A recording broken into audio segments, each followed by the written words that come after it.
దేవుని ఘనమైన నామమునకు మహిమ కలుగును గాక. ఆమేన్. క్రీస్తునందు ప్రియులారా, దేవుడు తన మహాకృపను బట్టి మరలా నూతన ఉదయకాల సమయంలో వేకుని రీతిగా ఆయన పాద సముఖమును చేరి ఆయన నామాన్ని స్తుతించగలిగేటువంటి విలువైన శ్రేష్టమైన అనుకూల సమయాన్ని మనకు అనుగ్రహించారు. అందును బట్టి ప్రభు ఉన్నతమైన పరిశుద్ధ నామమునకు ఘనత కలుగును గాక. క్రీస్తునందు ప్రియులైన దైవజనులు, స్నేహితులు, విశ్వాసులు, సహోదరి సహోదరులు, ఈ కార్యక్రమాన్ని వీక్షిస్తున్న ఆత్మీయ జనమంతటికి కూడా మన రక్షకుడును ప్రియ ప్రభు అయిన యేసుక్రీస్తు వారి పరిశుద్ధ నామంలో ఉదయకాలపు శుభములు మరియు నిండు వందనాలు తెలియజేస్తాను. ఎంత బాగున్నారు కదండి, చాలా సంతోషం. రండి, ఎదురు చూస్తున్న మీ అందరినీ ప్రేమతో ఆహ్వానిస్తున్నాను. అనుదిన అభివృద్ధి ఉదయకాలపు ధ్యానాలు అనేటువంటి ఈ ఆధ్యాత్మిక కార్యక్రమంలో నాతో పాటు ఫలివసులై వాక్యాన్ని ధ్యానించి దేవుని దీవెన పొందండి. ఉన్నాయి కదా దగ్గరలో బైబిల్స్, తీయండి గ్రంథాలు. మరి ఉంటే కనుక, లేకపోతే నేను చదివిన మాట జాగ్రత్తగా వినండి, గ్రహించండి. నేటి దిన ధ్యానవాక్యంగా మత్తయి సువార్త 7వ అధ్యాయం 11వ వచనం నుండి ఒక మాటను చదువుతా ఉన్నాను. పరలోకమందున్న మీ తండ్రి తను అడుగువారికి అంతకంటే ఎంతో నిశ్చయముగా మంచి ఈవులనిచ్చును.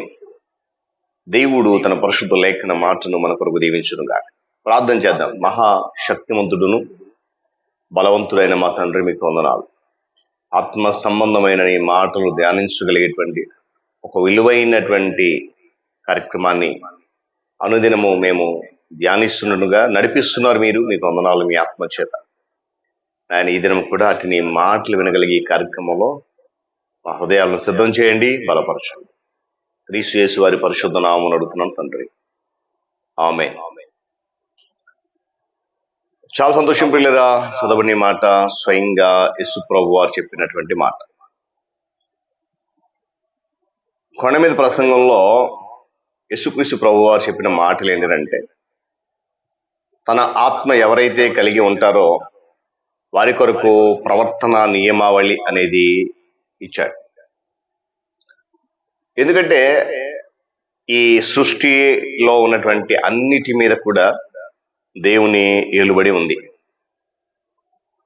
అడగడానికి, వెతకడానికి, తట్టడానికి శిష్యుడికి లేక విశ్వాసులకు దేవుని మీద అచంచలమైనటువంటి విశ్వాసం మరియు తీవ్రమైన ఆకాంక్ష అనేది ఉండాలి. అడగడానికైనా, వెతకడానికైనా, అని చెప్పినట్లుగా తట్టడానికైనా. యేసుప్రభు వారు అంటారు, ఇవన్నీ మీకు తెలుసని నా తండ్రికి తెలుసు. ఇవన్నీ మీకు కావాలని పరలోకమందున్న తండ్రికి తెలుసు. పిల్లరా, మనము చాలా సందర్భాల్లో నా దేవునికి ఇవన్నీ తెలుసు కాబట్టి నేనేమి చేయవసరం లేదు అనుకుంటాం.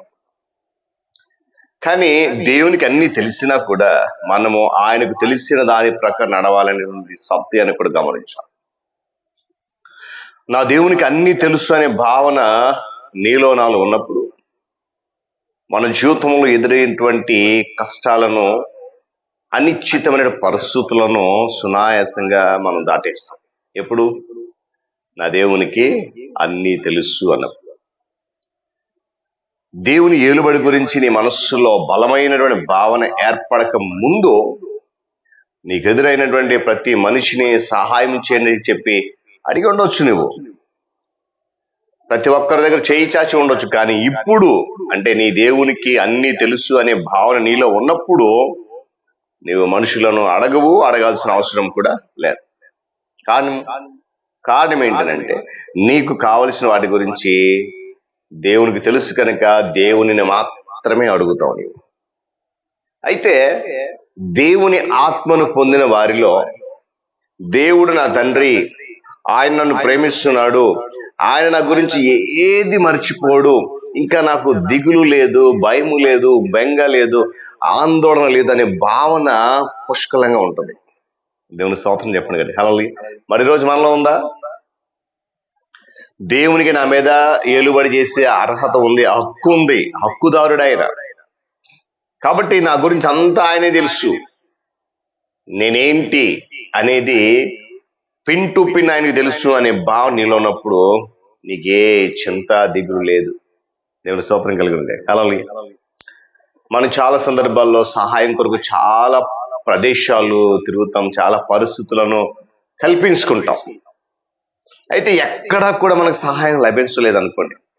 ఆ లభించినప్పుడు మనలో వచ్చేటువంటి ఒక చిన్న పొరపాటైన ఆలోచన ఏంటంటే, దేవుడు నా పట్ల నిర్దాక్షిణ్యంగా వ్యవహరిస్తున్నాడండి, దేవుడు నా పట్ల చాలా కఠినంగా ఉన్నాడని ఆ ఆలోచన అనేది మనకు వస్తూ ఉంటుంది. ఆయన ఒక సహజమైన తండ్రిలాగా నీ పట్ల వ్యవహరించడం లేదు అనేటువంటి ఒక ఆలోచనకు నువ్వు వచ్చేస్తూ ఉంటావు. ఆ సందర్భాల్లో ఎదురయ్యే ఉంటాయి. అది గమనించండి పిల్లరా. మరొక మాట ఏంటంటే, ఆయన నాకు అన్యాయం చేశాడండి అనేటువంటి ఆలోచన కూడా భవిష్యత్తు నీకు వచ్చి ఉండొచ్చు. అయితే ఒక విషయం గుర్తుపెట్టుకోండి, ఆయనలో నిర్దాక్షాన్యానికి చోటు లేదు. ఆయన మన పట్ల అసహజంగా ప్రవర్తించే దేవుడు కాదు. అంతకంటే ప్రాముఖ్యమైన విషయం ఏంటంటే, ఆయన అన్యాయస్తుడు కాదు. నీ మీద ఆయన ఏలుబడి చేస్తున్నప్పుడు ఆయన నీ గురించి అన్యాయంగా ఆలోచించే దేవుడు కాదు. ఒక విషయం గుర్తుపెట్టుకో, నీవు దేవుని ఏలుబడిలో ఉన్నావు, దేవుని ఏలుబడిలో నడిపించబడుతున్నావు. ఆయన ఏలుబడి బహుశక్తివంతమైంది. ఆయన ఏలుబడి బహుశక్తివంతమైంది. దేవుని ఏలుబడి లేకుండా, ఆయన చిత్తము లేకుండా నీ జీవితంలో ఏ చిన్న పని సహితము జరగదు. ఆ విషయం గుర్తుపెట్టుకో. దేవుని ఏలుబడిలో ఆయన చిత్తానుసారంగా నువ్వు నడిచినప్పుడు ఏ చిన్న పని అయినా వెంటనే జరుగుతుంది. ఆయన చిత్తం లేకుండా, ఆయన అధీనంలో లేకుండా, ఆయన పరిపాలన లేకుండా ఏ చిన్న పని, ఎంత గొప్ప పనులు తలపెట్టినా అది జరగదు. కాబట్టి మరి దేవుని మీద పరిపూర్ణమైన విశ్వాసాన్ని మనం కలిగి ఉండాలి. ప్రార్థన అంటే కేవలం అడగడం మాత్రమే కాదండి. అడగడం అనేది చాలా సహజమైన ప్రక్రియగా నువ్వు భావించే ఏమండి మనోవైఖరిని పెంపొందించుకోవడమే ప్రార్థనకు నిజమైన అర్థం అదే. కాబట్టి ఉదయకాల సమయంలో పరలోకమందున్న మన తండ్రి అడుగువారి కంటే, ఆ తర్వాత పైన ఒక వాక్యం చదవండి 10వ వచనంలో, ఏమంటే మంచి ఈవులు ఇస్తాడు దేవుడు. కనుక ఆయన ఏలుబడిలో, ఆయన మార్గంలో, ఆయన చేతికి దినమనస్కులై ఆయన ఇచ్చేటువంటి శ్రేష్టమైన ఈవులను మనం పొందుకుని ఆనందిద్దాం, సంతోషిద్దాం, అనేకులను ప్రభు మార్గం నడిపిద్దాం. పరిశుద్ధాత్మ దేవుడు అట్టి కృప ధన్యత మనకు అనుగ్రహించును గాక. ప్రార్థన. మహాగణుడును మహోన్నతుడైన ప్రేమ నమ్మకం కలిగిన ప్రియ పరలోక తండ్రి, మీ గణనామానికి స్తోత్రాలు తండ్రి. తిరిగి నూతన ఉదయకాల సమయంలో అద్భుతమైన నీ మాటలు విన్నాం. నిజమే, మీ ఏలుబడిలో మేము ఉండాలి, మీ అధ్యయనతకు సమర్పించుకోవాలి. నేను నా దేవుని ఆధీనంలో ఉన్నాను, ఏలుబడిలో ఉన్నాను అనేటువంటి భావన నాలో ఉన్నప్పుడు నేను మనుషులను సంప్రదించలేను. ఆ సత్యాన్ని గుర్తెరిగే ఆ గ్రహింపు శక్తిని వింటున్న బిడ్డలందరికీ మాకు దయచేయండి. ఘనత మీరు పొందండి. యేసే నామమున అడుగుతున్నాను తండ్రి, ఆమేన్. త్రియేక దేవుని దీవెన, ఆయన సన్నిధి కాపుదల సదాకాలము మనందరికీ తోడేండి నడిపించును గాక. ఆమేన్.